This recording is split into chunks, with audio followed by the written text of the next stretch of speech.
Good afternoon, everybody. Afternoon. And welcome to Manchester, to TechFast. My name is Sarah Perris. In terms of my background, I have been in communications all my life. We started up Perris Meyer 13, 14 years ago. Before that, I was Worldwide Communications Director for Rolls-Royce and Bentley Motor Cars. Before that, I worked for Ford Motor Company for 10 years.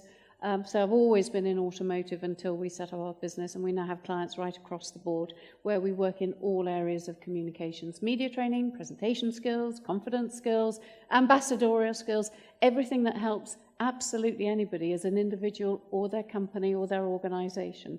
And actually, I love doing it, absolutely love it. So let me introduce Merrin. Hi, I'm Merrin Myatt, and I'm the other half of the dynamic duo. My background was the polar opposite, really, of Sarah's, although you'll be able to see very quickly how they can complement each other. I was a journalist for most of my career, and for most of that, I was a broadcast journalist. Amongst other things, I used to present North West Tonight here in Manchester in the way back before the dawn of time, long before any of you were born, I would imagine, before they'd even invented television. And one of the skills that I had to acquire working in television over 15, 20 years was the ability to make people who came in to be interviewed, who were obviously apprehensive or nervous, to give them the confidence to be able to talk to me live on air and to be able to say what they wanted to say well and engagingly and succinctly. So that's very much the side of things that I will be coming from. So what are we going to be going through this afternoon? Well, Sarah will be taking you through some strategic preparation for presentations. We'll also be going through some personal preparation and some practical preparation. Notice the ratio of preparation to the last thing we'll be doing, which is about the delivery. 75% preparation, I think maths never was my strong point, 25% delivery. And I know and Sarah as well, we're pushing against an open door with you guys, because what we'll be saying during the afternoon is that presentations don't have to be done the way they've always been done, which frankly, as everybody knows, is a torture session, not just for the presenter, but for the audience as well. The reason I say I'm pushing against an open door is you guys are young tech people. You don't do things the way things have always been done. So I very much hope that we're all going to be going in the same direction. And unlike most places where, well, in fact, everywhere we go, the first thing they say to us is, "Where's the PowerPoint?" Ladies and gentlemen, that's it. There is no more than that slide, so you don't have to concentrate on that screen at all.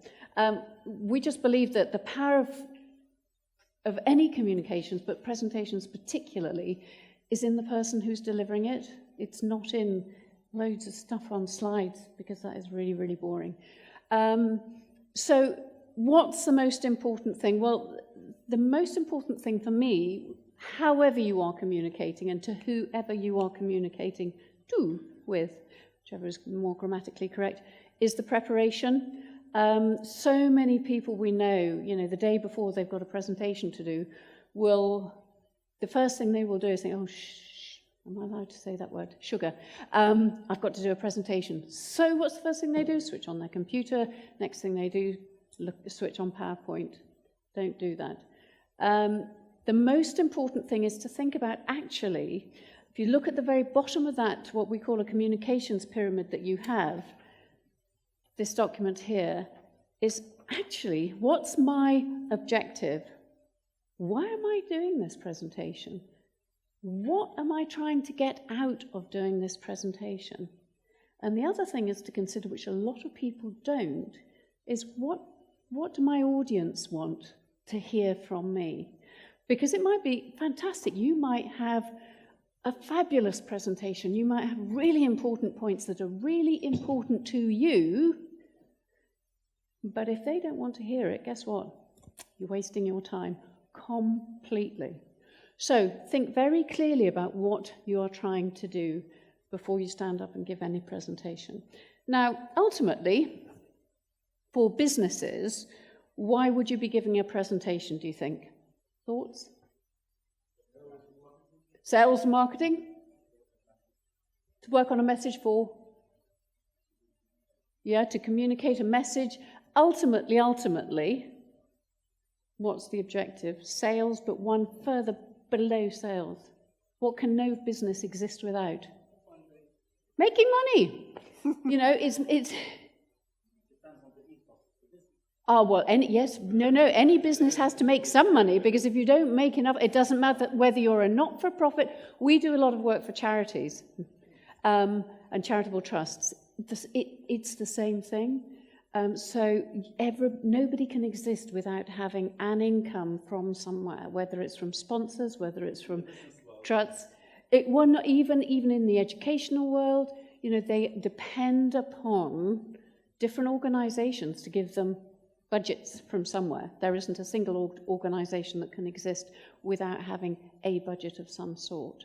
So, and yes, of course, that does vary. I mean, it might be that your objective in one particular example would be to just impart information about a new, I hate to use the word product, but a new service that you have, something you've created, something you've designed, something you've invented, that you just want people to know about in the first instance. And that's fine too. That's fine too, but ultimately... Because my objective is different. That's why I want to... Yeah, but my point is, think through what your objective is before you even start to write that presentation, before you even think about what it is you're going to stand up or sit down and say. So think about your objective. Now, once you've considered, right, this is what I want to get out of this, and actually this is what my audience is going to be very happy to hear, the next point is to think about your key messages. These aren't, or very rarely are, ever marketing slogans, because most of us think, well, if you're going to give me a marketing slogan, I'll see that on an advert on the telly, or read it hear it on the radio, or see it in a newspaper or a magazine.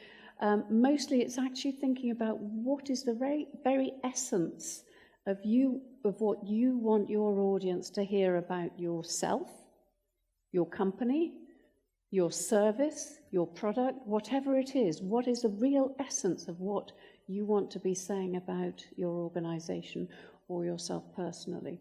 So what I'd like you to do now is to think about just a question round, just generally, do you all own your own companies? Do you work for other companies? Own companies? Hands up. A lot of it are mostly own companies. Other companies, just a few. Okay, 1, 2, 3. So think about what it is that you would like somebody to say back to you about your own company, about your organization.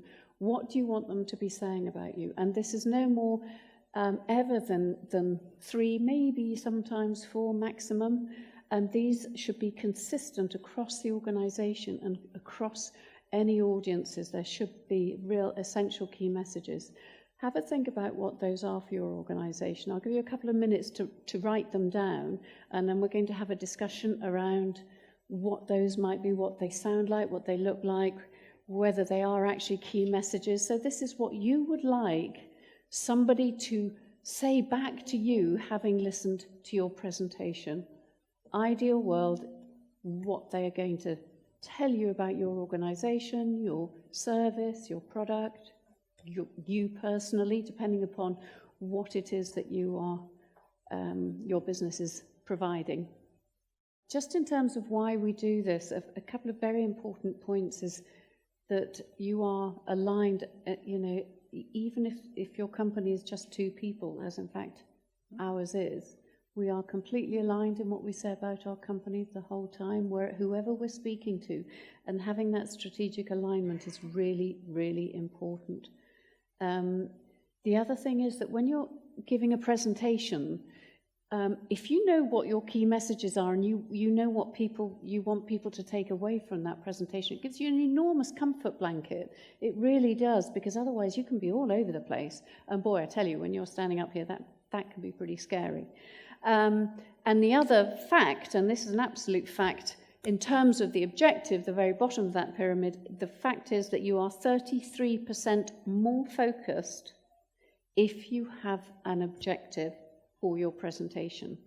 Now, coming back to this, the prove it, this is really important, because very often people come up, well, this is my key message. Okay, prove it. That it's a bit more of a challenge. Well, that's what I want to be. Okay, but that's very different. That's a part of your vision, your mission. It's not part of your key message. As far as your audience is concerned, they do want you to be able to prove what it is you are saying, okay? And this could be through, as we've put on here, the facts, the figures, the statistics. But these days, where do we go for facts, figures, statistics? Google. Yes, we all turn to Google. Or somebody's website. And, I'm sure any of you got your own businesses will have your own website, and you will have your facts and figures and statistics up there. In terms of prove it's those that are important that you make sure that you can prove your key messages statistically. But actually, as human beings, how we like to hear things is through anecdotes, through stories. You think about, and I don't know the facts and figures on this, and I probably should, but in terms of how long we as humans have been communicating versus how long we have been writing, so several hundred years difference. People like to hear stories. So think about, in terms of your key messages, how you can illustrate those through anecdotes, through stories. So if somebody were to stand up and give a, say, 15, 20-minute presentation, what percentage of the facts and figures, if they were to give a whole load of facts and figures, do you think that human beings would remember, broadly? 3? Any more? 20? Oh, somebody's very optimistic. 25%? No, 5. 5% of statistics people remember. In terms of the stories, the anecdotes, the tales, what percentage do you think they might remember? 90%? 70? 60? 63% is the statistic, really difficult word to say. 63% versus 5%. So we as human beings like to hear stories, we like to hear anecdotes. So remember that, particularly those of you who have your own businesses, they want to hear your stories, they want to hear your anecdotes. So the last part of this preparation process, and again, it'll only be applicable to some of your, what I would call presentations, whether that's a tweet or your communications. Be prepared for questions about your business, about your product, about your service, about yourself. Mostly the questions you don't ever want to ask anybody to ask you. Oh my God, I hope they don't ask me that question. And be prepared to respond to all questions that could come at you from anywhere, especially those of you who are going in to sell yourselves or your service or your product. Make sure that you are prepared for any question that could ever be asked of you. Okay? Especially if you're on a panel or something like that, what questions could they ask? Preparation is key. And that process, and we will get an email to you after the event, so you can actually physically fill it in with your own objectives for each presentation or strategically overall, and your own key messages. Preparation is absolutely key. I would urge you, whatever kind of communications you're giving or doing, don't leave it to the last second. Okay? Mary. So that was Sarah talking about the strategic preparation for giving presentations. And that strategic preparation will become second nature to you, and it will stand you in good stead really the whole way through your careers, not just in presentations, but as Sarah said, in talking to your suppliers, to your public, to the media, to whoever. But we also promised you that we would have other forms of presentation as well. And the next one is about personal presentation, because ultimately you're standing up there, as we are now, giving of yourself, and sometimes that can be a bit scary. So confidence lies at the bottom of all this. And despite what you may think, actually, confidence can be faked until it becomes natural, which we'll be talking about a little bit later on. I thought just to lighten the mood a little bit, we would have an initial confidence quiz. Don't worry, I'm not going to embarrass anybody. I'm not going to ask any of you to make your answers public unless you want to, but you might like to just take part in this to see where you are along the confidence spectrum. So everyone got some, yes, you've all got paper and pens. This is an easy peasy multiple choice question, and there are 3 of them. You are driving along in your car when a motorist nearby sounds their horn loudly and angrily. Do you, A, jump and instantly wonder what you've done wrong? Do you, B, ignore it. You're driving well, so it must have been meant for somebody else. Or C, feel outraged and give them some rude gestures. Scribble down your answers. And as I say, don't worry, I won't be asking you to come up with them. Question 2. You have to attend an event on your own, one of these networking events, where you know no one, not a soul, huge room, masses of people, all appear to know each other. As you enter the room, do you A, dive for the coffee machine, the information leaflets, almost anything rather than have to go up and talk to somebody? Do you B, stand beside a group and hope someone will talk to you, looking interesting and full of fun? Or C, do you introduce yourself with gusto to the first interesting group of people that you see? And finally, somebody very important. I was going to say your line manager, but since you all own your own companies, that's maybe not appropriate. Somebody really important to you asks you to step into their office now. No messing around.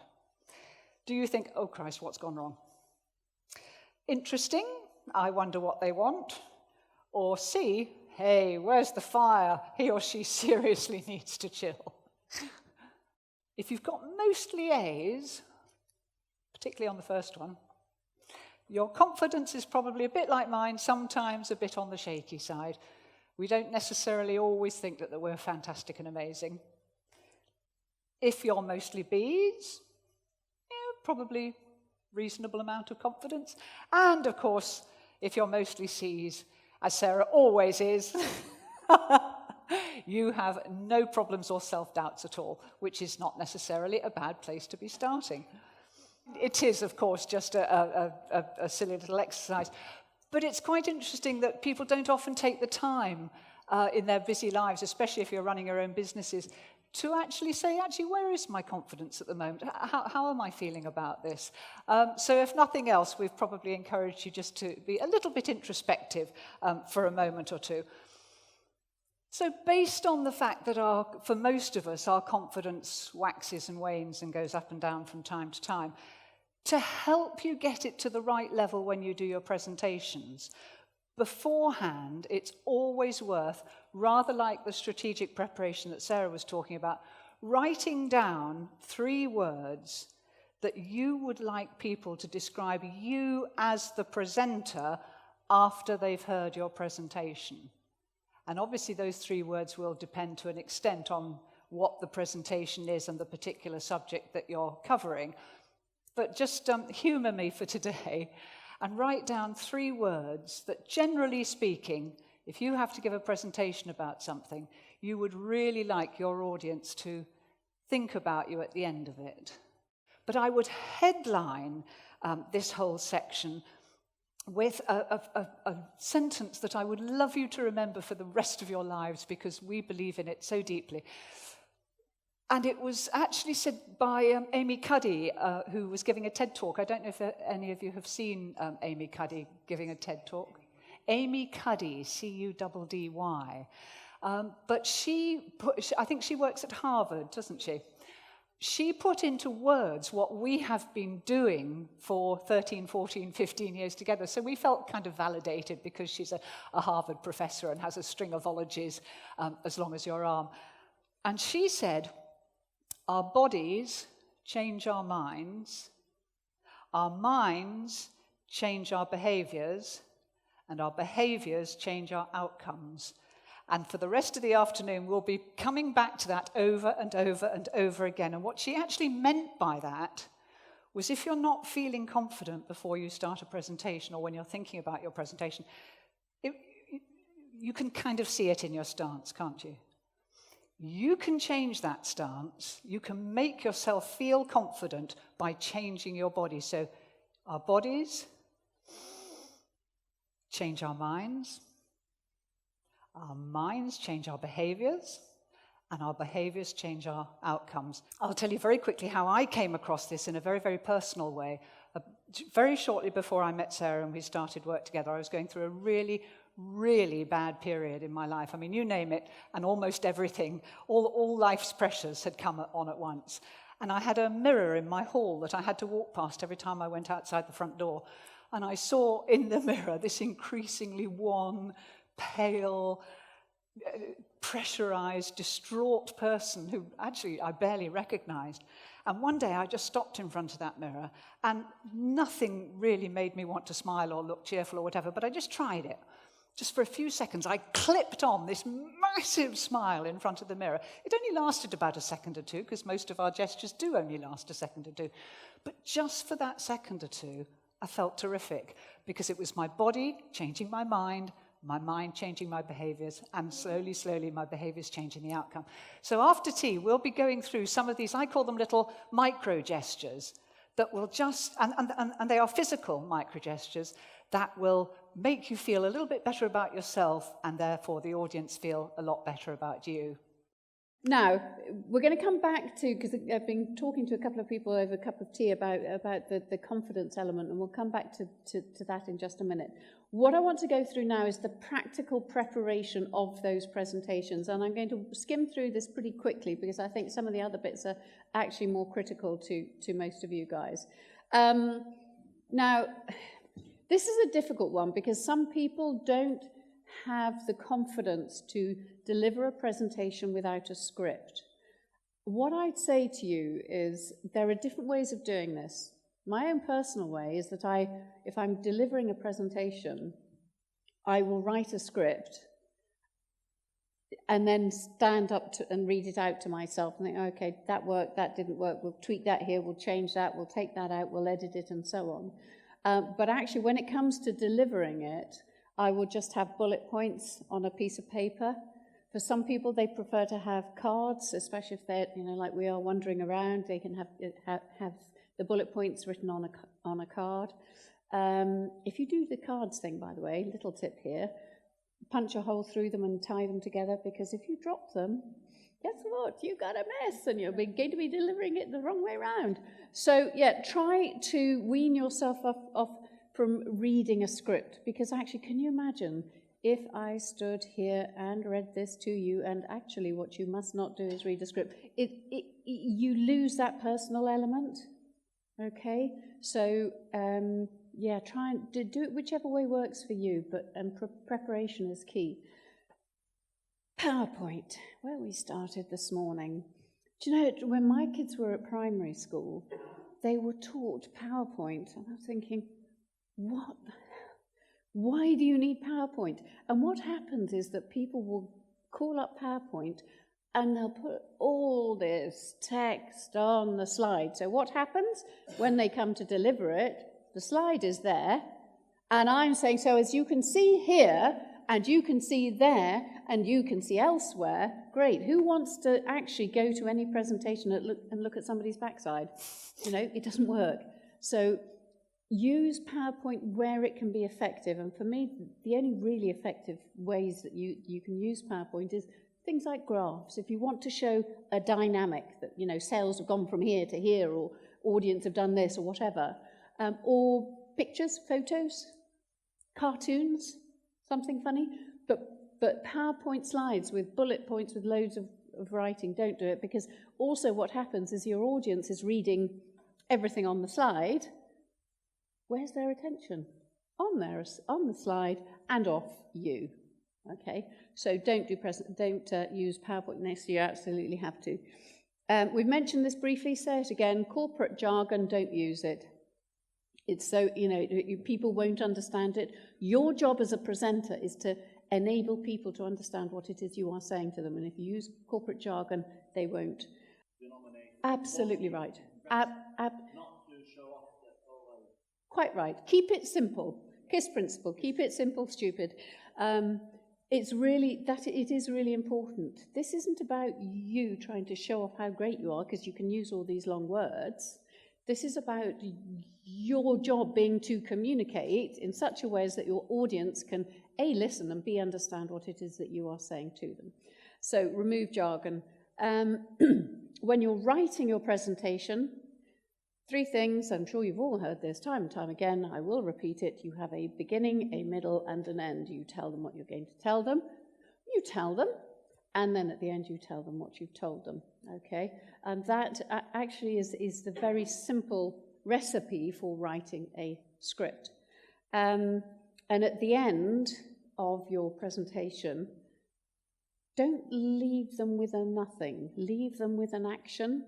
So whether that action is phone me, whether that action is go to this website, whether that action, whatever it is, leave them with an action. Very important. Now, if you're delivering a more formal presentation in this kind of scenario, check out the venue before you do it, okay?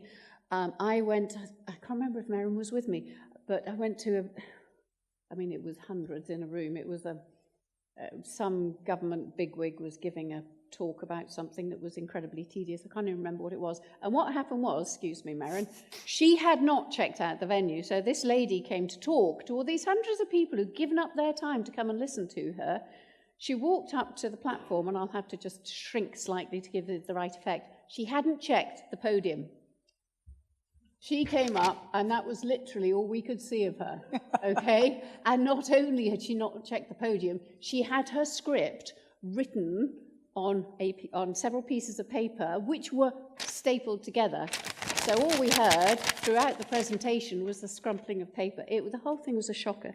So check it out in advance if you're doing a more formal presentation. Now, last thing, and this people always ask us about this, so I'm going to have, and we're happy to take comments or questions on this one.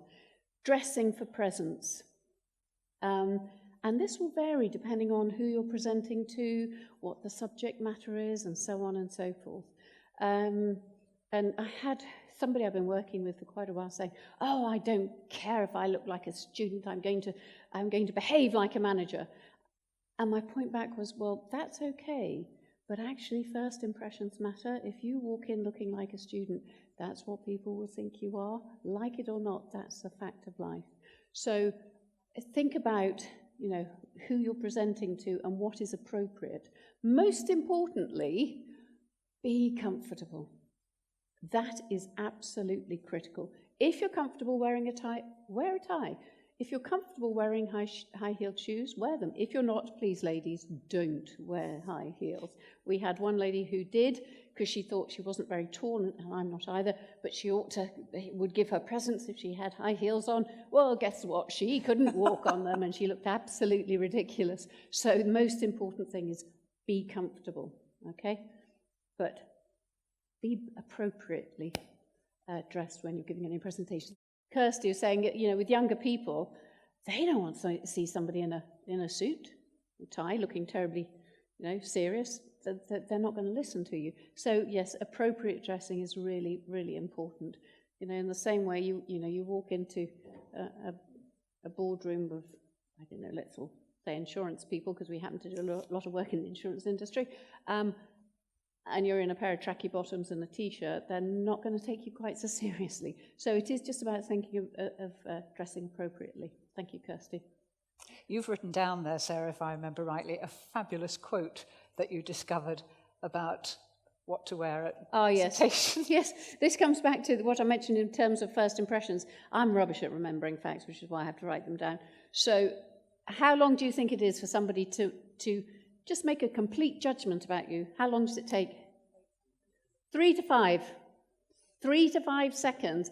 And they've got you boxed up. That's what you are in 3 to 5 seconds. That's how long you have to make a first impression. But that's also good news. You only have to impress for 3 to 5 seconds. Okay, so Sarah's just been talking about practical preparation, and I'd like to spend a very few moments on tying up the actual delivery of your presentations with the confidence, and Sarah's going to help me out on this one. In my opinion, and you may well have a very different view, I personally think that the number one quality that any human being can have in any presentation ever is smile. Yes, we'll come to that one in just a moment. Thank you, it is important. All of these are terribly important, and do incorporate them into your presentations. But for me, and you may choose to disagree, I think the single most important thing is to be authentic, you, and not to try and be somebody else that you think you ought to be, or present in a way that you think you ought to present. It's a matter of us all finding our own style. Why do I think authenticity is so important? Because it's close to honesty. And honesty, in my book, is actually why we're all alive and why we're doing what we're doing. So, in your presentations, yes, I would like you to be your best selves, or rather to be yourself, but to be your very best self. And that doesn't mean changing the essential you. It just means being aware that, to an extent, presentations are a bit of a performance, but you are still being authentically you. So, for instance, Sarah and I have both been talking slightly louder than we normally would, I think. But that's just because it's a large room and there's many of you. What I very much hope we have been doing is being authentically ourselves. So it's about being yourself, but being your very, very best self. So how do we go about doing that? I'll just lead you through a little sort of timeline of what you do when you stand up to make a presentation or when you walk into the room.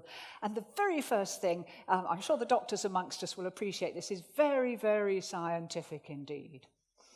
It's called facial feedback phenomenon. Has anyone heard of facial feedback phenomenon? Or to put it simply, as you said, smile. It wins a million hearts. Now, you're about to come into your presentation, and perhaps you're not, feeling a bit nervous, and it's a bit difficult to smile. Actually, sorry, this is a little aside. When I was in television, I once had to interview a group of models, and they said, if you need to smile when you don't feel like it, tiny little bit, and I do mean tiny little bit, of Vaseline across the teeth makes your lips glide in a most attractive manner into a smile. However, back to facial feedback phenomenon. It does. So long as you don't overdo that, being all over the place. Facial feedback phenomenon, all you need is a pen.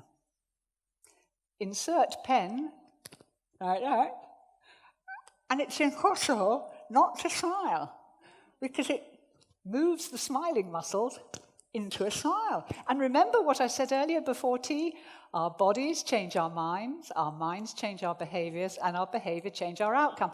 So by physically smiling, you're telling your body, I'm happy and smiling.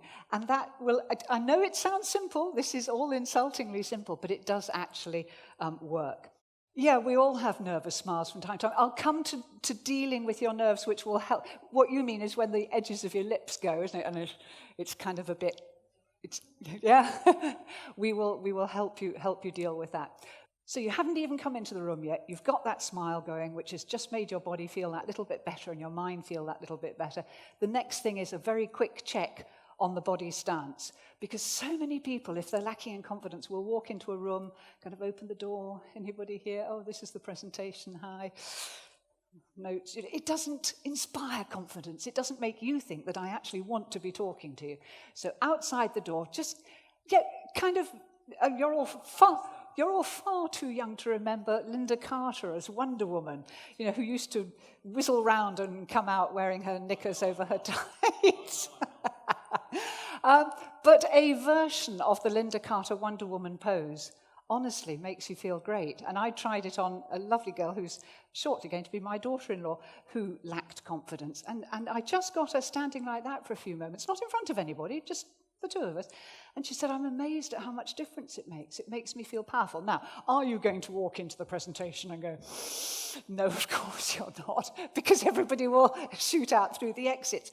But it's just to kind of psych you up, to make you feel good and powerful, and that you can do it.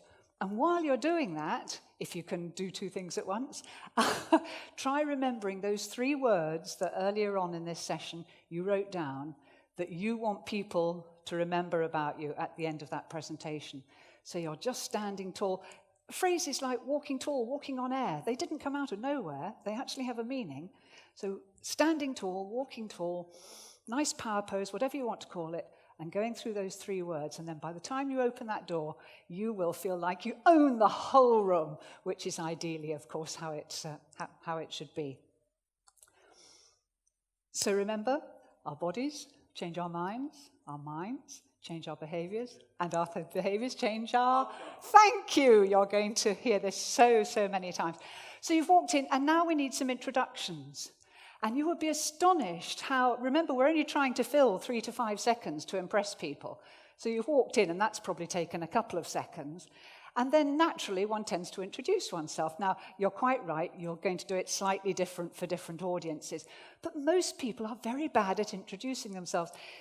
Is it because they lack confidence? Is it because they're ashamed of who they are? But they tend to come in and say, "Hi, I'm Joe Smith," and you didn't actually hear any of it.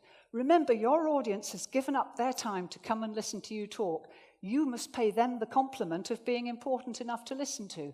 And that means a proper introduction. Good afternoon, I'm Merrin Myatt, and my company is Peris Myatt. And that was slow, and I hope it was clear, and I hope it imbued you with some confidence that I was actually going to be able to know what it is that I'm talking about. Is it worth trying a few introductions, or do you think time's getting on? Of course, the other thing with introductions, and this may not be the case if you have a very young audience, is, of course, handshakes as well. Handshakes are strange things, aren't they? And in some areas, they're dying out, but not in others. And if you can imagine a sort of spectrum from Arnold Schwarzenegger at this end through to limp, wet fish at this end.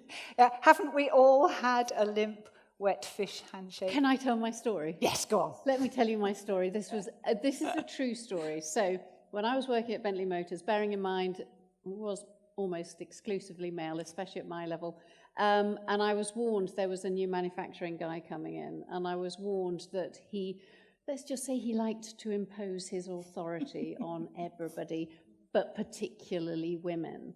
And I was warned that he had hands the size of meat plates, and that he would not just shake, but he would grasp, and he would squeeze, and he would pump. And what he was saying was, "I'm the alpha male here. I'm in charge. You're not." And I thought, how am I going to approach this?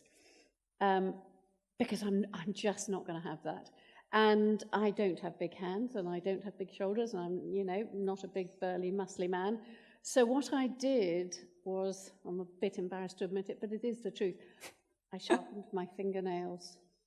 I did. I sharpened my fingernails. And when he came towards me and clasped, I dug my fingernails into his hands.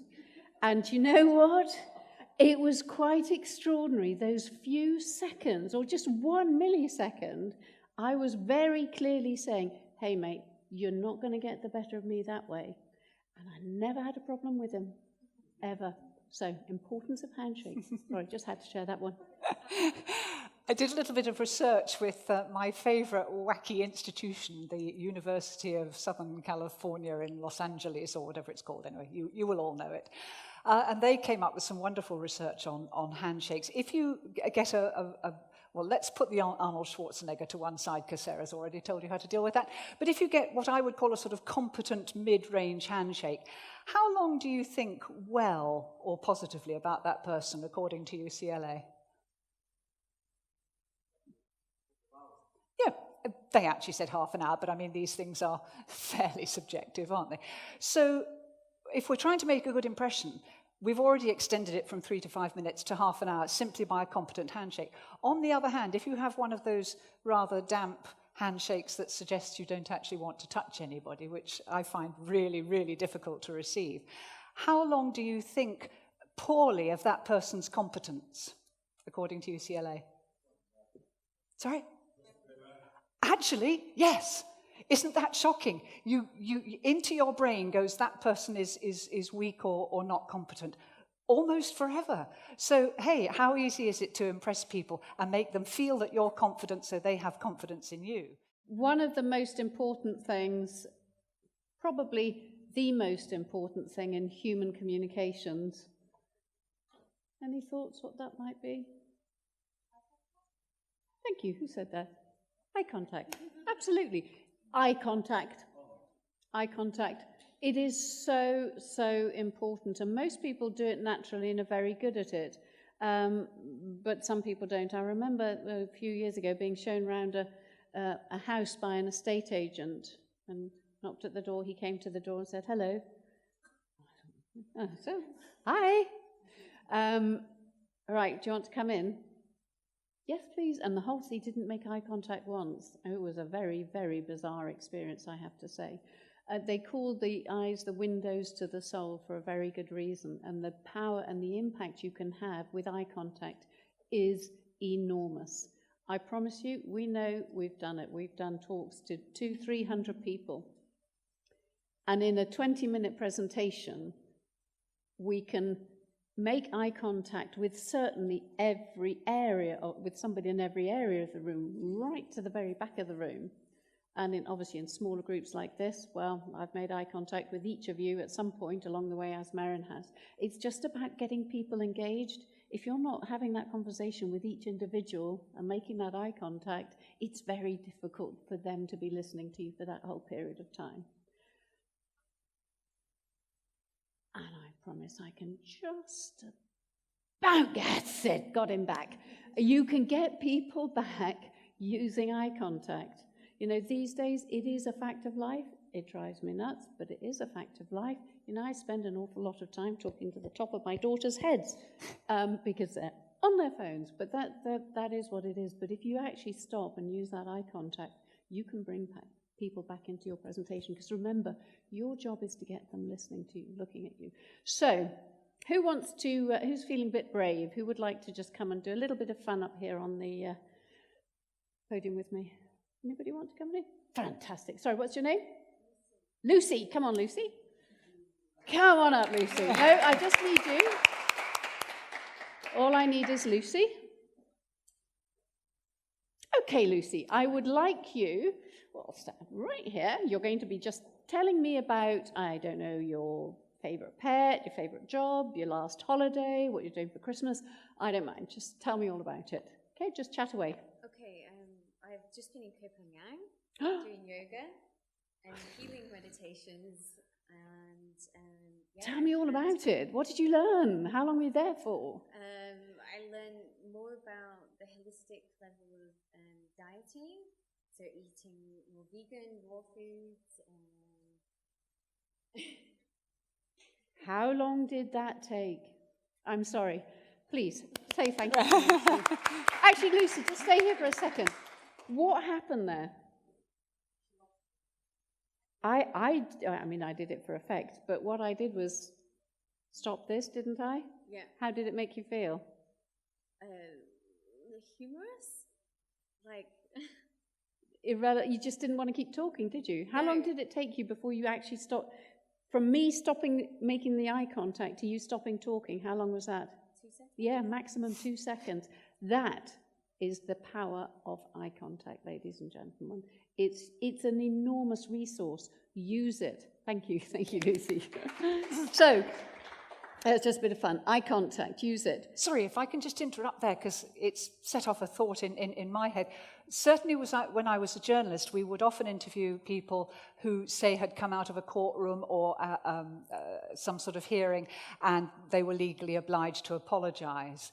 And the difference between, it was very often counsels, you know, when something awful had happened, the difference between those who came out and said, on behalf of my company, we offer our deepest apologies, and on behalf of my company, we offer our deepest apologies, is just phenomenal. So making eye contact gives the impression of honesty. Yeah. And it's very difficult to do if you're being dishonest, which is interesting. Yes, it is. It is.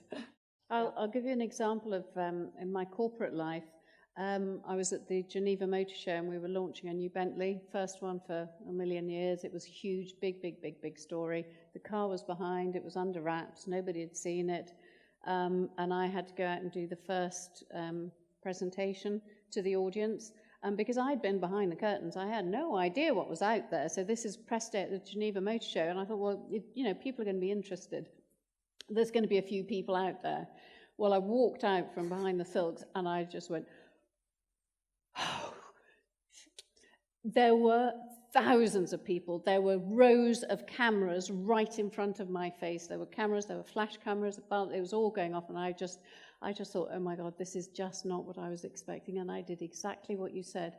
I looked around, I scanned, I saw a friend of mine over here, saw somebody else, a friendly journalist I knew over there, and to begin with, I just spoke to them, because I knew they were going to be smiling at me, they were going to be engaged with me, and that was that, it's a very good point. That was the way that I got round that rabbit in the headlights look. So eye contact, very, very important. Now, another thing is, a lot of people think my job's just stand up here and talk. No, it's not. Your job is to work the audience. It's to engage the audience. It's up to you to get them to listen to you. That's your job. So how do you actually get them engaged? How do you get them listening to you? Well, we've already said we tell them what we're going to tell them, but the most important thing is that you tell them what you're going to tell them, what the expectations are. And actually, we couldn't do that today because we weren't quite sure how long we had, and one thing and another. But what we did do is say to you, please, if you've got something to say, throw it in, so people know that it's okay to ask a question, to throw in a comment. That if you don't want people talking, tell them and say, we'll have time for Q&A at the end. So engage your audience, tell them what the expectations are, roughly how long you're going to speak, if that's appropriate, if they don't know. Make it interactive. Again, we said, ask questions, throw it in. If you don't understand something, please ask us. And actually, if it's not that kind of presentation and you don't want lots, because you haven't got time for lots of engagement, ask rhetorical questions. So, when you come on stage, God, who got stuck on the bloody M6 in that huge traffic jam trying to get here this afternoon? You don't really care, you don't want to know, but what that's getting people thinking, oh my gosh, yes, I did too, and they're thinking, I like this person. They're engaging with you. It's your job to get them engaged.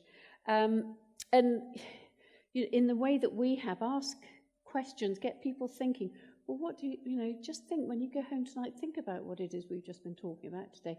Get them actively engaged with you. Get them on your level with you, not actually thinking about, what am I cooking for supper tonight? I wonder what mood the kids are going to be in, what nightmare I'm going to have. So that is your responsibility. One thing you'll have noticed is that you scan your audience, and where you see somebody has checked out, you bring them back in. That's very important too. Anybody got any idea what is the best way to get your audience listening to you? Blow a whistle, yeah, use that whistle. Other than that, the almost opposite end of that. That's it, thank you, Emmanuel. Exactly. Silence. You'd be amazed. You stop talking, and people will pay attention. It's a really, really good way of getting your audience to listen to what it is you have to say by saying nothing. Okay? We've used the F word several times tonight, or this afternoon rather. Fun. Make it fun. It's really important. People don't want to come and sit and listen to you for 20 minutes or 2 hours or however long it is. If they're not having fun, they won't remember what it is you have to say. So, was it you that mentioned fun way back when? Yes, fun. Really, really important, make it fun. And this is another word that we've used, and I'll use it again, and I'll finish on this point before I hand back to Merrin. Passion, enthusiasm, however you want to phrase it, is really important. If I'm passionate and enthusiastic about talking to you, you are far more likely to be far more passionate and enthusiastic about listening to me. That's my job, is to engage you, to get you listening. So if I'm passionate and enthusiastic, then you will be too. Okay? So fun, passion, enthusiasm. Sarah's absolutely right, but all the ways that you want to present, the types of presenters that you want to be, you cannot do it. It is almost physically impossible to do it without one amazing attribute that happens to all of it. Well, many actually, but we're going to talk about one now. One amazing attribute that we all do all day, every day of our lives, without even thinking about, but we very often fail to harness it. Absolutely. Breathing, in case you couldn't hear at that end of the room. When I used to present Northwest Tonight, very typically there would be a report going out being broadcast, and while that was happening, the studio manager would bring in the next interviewee. And fairly typically they would be apprehensive or excited or nervous or keyed up or whatever. But it's very easy under those circumstances for interviewees just to be struck mute. So they would be sat next to me, and I had about 2 minutes while that report went out to give them the confidence to open up and to speak. And the first thing I always used to say to them with a smile was, breathe. Because very often they had just totally stopped breathing with nerves. So breathing sounds so simple, and actually we're very, very bad at it. We work in air-conditioned offices. We don't take enough exercise. We slump in front of screens and television. We don't breathe properly. If we want to live better, in inverted commas, think better, act better, present better, we need to start preferably breathing better, but as a first step, actually being aware of the importance of breathing. Because most of us tend to breathe up there, and then we speak very fast because we know we're going to run out of air very soon. And then we breathe very, very fast, and we keep on talking very fast. How can you possibly present? One's lungs are like the bellows of your body.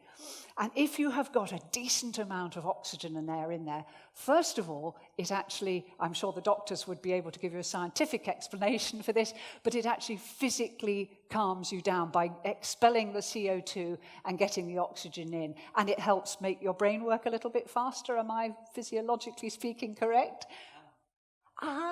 Now you have explained scientifically what I have always believed psychologically, that by taking a decent breath, you actually can persuade your mind that you can bring your nerves under control, and you've just explained why. So I'll have you write that down afterwards so I can use it. Thank you very much. No charge, obviously. So really, really important to breathe properly.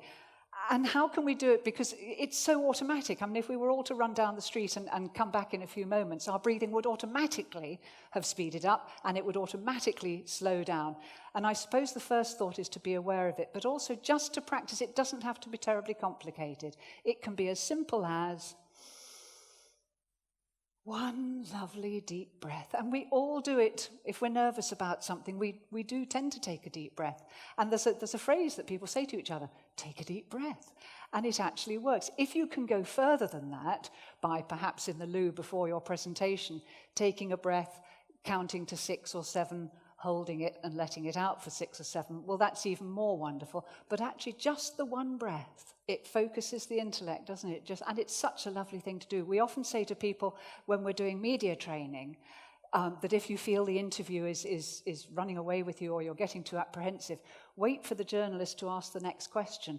Nobody needs see. Just taking one lovely breath. You can hear what's happening, actually. I'm sending myself off into a trance. But the reason for breathing well, to get back to my original point about being a good presenter, is that it's almost like toys. Your voice is like a toy, and isn't it fun to play with it, particularly when you're giving presentations? But you can't play with it unless there's plenty of air in the lungs. So, for instance, if there were 500 people in this room, and I had to talk to all of them, if I don't breathe properly, I'm not going to be able to do it. And equally, if I want to talk to you very intimately and quietly, perhaps for a slightly longer time, I still have to be drizzling the air in and out. So it's really, really important, breathing. And allied to the importance of breathing, think about it from now on. If anyone's interested, I've actually created my own little WAV file of a relaxation breathing session, which takes about 4 or 5 minutes. The reason I say that breathing is so important, apart from the fact that I actually deeply believe it, is it also enables you to use your voice in a way that will make you a terrific and interesting and engaging presenter. Because we've all sat through presentations, haven't we, where the presenter talks in exactly the same monotone at exactly the same pace for 45 minutes at a time. And frankly, by the end of it, don't we all just want to go and slit our wrists? Your voice is your toy. Breathe properly and you can play with it. And what do I mean by that? Well, first of all, there's pace. We should always be changing the pace, which we do normally when we talk to other people, so why don't we do it in presentations? So if there's something very serious that you want to impart, we tend to talk a little bit more slowly. On the other hand, if we've got some really great news, we tend to say it a little bit faster because it's more exciting. So changing the pace throughout the presentation if you can breathe properly, will make you a better and more interesting presenter. Then there's tone as well. I was always taught when I was a trainee radio presenter that there are basically 5 tones. There's probably 1,000 tones, but we were taught 5. And one is for sort of day-to-day neutral news, which is the tone that I'm kind of talking to you in at the moment. And then there was the very serious news, which, as you can hear, I've just gone a little bit further down the register. And then, of course, there's extremely serious and tragic stories, which is about as far down as I can go. And I remember once reading the news on a radio station where there were 4 extremely tragic stories, and by the time I got to the 4th, I couldn't get low enough, which was slightly embarrassing. But anyway, and then, of course, going up the register again from neutral, there's some really quite interesting news, like we're all about to be given 500 quid. And then there's some really great news because we've all won the lottery today. So can you see how much more interesting it is when we change the pace and we change the tone? And sometimes people say, yes, but my voice is sort of the same anyway. Well, I'm sure none of you suffer from that problem, but if you do, the voice, rather like the lungs, is only made of muscles. And as we all know, muscles need exercising in order to be used. That's partly why none of us breathe very well, actually. Am I right, doctors in the house? Because we don't, our lungs are opened up by the muscles around our ribs. And if we don't use them, they can't work properly. Same with the voice. So 3 little exercises you can try at home. The first involves a bottle of wine. You'll be pleased to hear, because that's my kind of exercise. Take the cork out of the bottle of wine and drink the bottle of wine, and you're left with the cork. Stick the cork in your mouth and try to speak in such a manner that you can actually be understood. And it's very difficult. I'm actually quite good at it because I've been practicing for years. And what you're doing is you're moving those muscles in your face that most of us just sort of slur around because we can't be bothered to talk properly anyway. And it's a delightful exercise which will leave probably terribly bad for your health, but will get those muscles absolutely going. The other 2, very, very quickly, are 2 words that you can practice in the bath when nobody's listening. And one is pip. And one is roar, like a lion. Pip is the kind of noise that can only be formed in the front of your mouth. Pip. It sort of comes from in between your front teeth and your lips, doesn't it? Pip, pip, pip. And roar is the kind of noise that can only be formed at the back of your throat. If you try saying roar in the front teeth, it doesn't work. So to get those muscles going, the idea is when you're in the bath is go pip, roar, pip, roar, pip, roar, and 2 things will happen. The first is you'll be arrested and taken away to the asylum. But the second is you'll get those muscles going, which means that you can have a lot more fun with your voice going up and down and therefore be a very much more engaging presenter. So plenty of variety is, I think, the key, but also emphasis. Again, when people don't really want to give a presentation, they just want to get through it as quickly as possible, so we'll do it all on a monotone, and they forget how important emphasis is.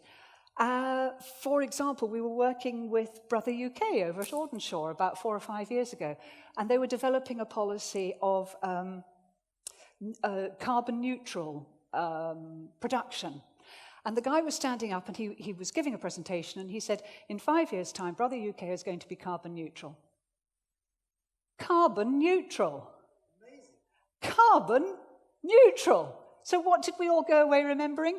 That Brother were going to be carbon neutral. It's about emphasizing the words that you feel are important, that you want your audience to be able to remember.